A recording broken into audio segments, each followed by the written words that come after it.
नमस्कार, मैं हूं doctor Fareen Khan, breast and endocrine surgeon, Manipal hospital Ghaziabad से। मैं आई हूं आप लोगों को कुछ जानकारी देने ब्रेस्ट कैंसर के बारे में, यानी कि उसका ट्रीटमेंट कैसे करें। एक बार ब्रेस्ट कैंसर का डायग्नोसिस बन जाता है, यानी कि मैमोग्राम, बार अल्ट्रासाउंड, बार MRI और बायोप्सी के बाद हमें जब पता चल जाता है कि ये कौन सा कैंसर है, यानी किस प्रकार का ब्रेस्ट कैंसर है और उसकी स्टेजिंग क्या है, उसके बाद हम ब्रेस्ट कैंसर को, किसी भी ब्रेस्ट कैंसर को 4 स्टेजेस में डिवाइड करते हैं, यानी कि 1, 2, 3 एंड 4। स्टेज 1 एंड 2 को हम डिवाइड करते हैं अर्ली ब्रेस्ट कैंसर में, यानी कि वो अर्ली स्टेज के कैंसर्स हैं जिनकी जो सर्वाइवल बेनिफिट है, यानी कि जो ट्रीटमेंट होने के बाद सर्वाइवल है, वो मोर देन 95% है क्योर रेट्स।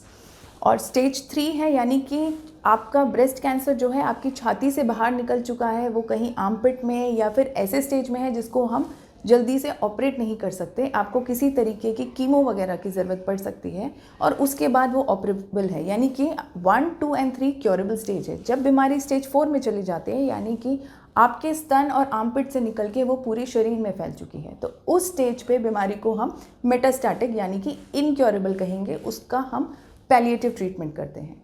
तो किसी भी कैंसर में कीमोथेरेपी, सर्जरी और रेडियोथेरेपी प्लस हार्मोन्स का रोल होता है।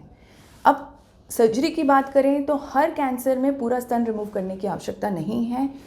कभी कभार कुछ केसेस में जहाँ पे बीमारी जो होती है मल्टीपल जगहों पे होती है, उस स्टेज में हम कैंसर के कारण पूरे स्तन को निकालने की हमें आवश्यकता होती है। ज़्यादातर पेशेंट्स में आज के टेक्नोलॉजी के हिसाब से हम पूरे ब्रेस्ट को बचा सकते हैं, उसको उसके उस पार्ट को केवल निकाल सकते हैं जो कैंसर से ग्रस्त है और उसको हम प्लास्टिक सर्जरी से रिकंस्ट्रक्ट कर सकते हैं, यानी कि उसी ब्रेस्ट के माउंट को हम बना सकते हैं। तो डरिए नहीं, ब्रेस्ट कैंसर का ट्रीटमेंट अब बहुत एडवांस है, बहुत सरल है, यदि वो अर्ली स्टेज में पकड़ा जाए तो।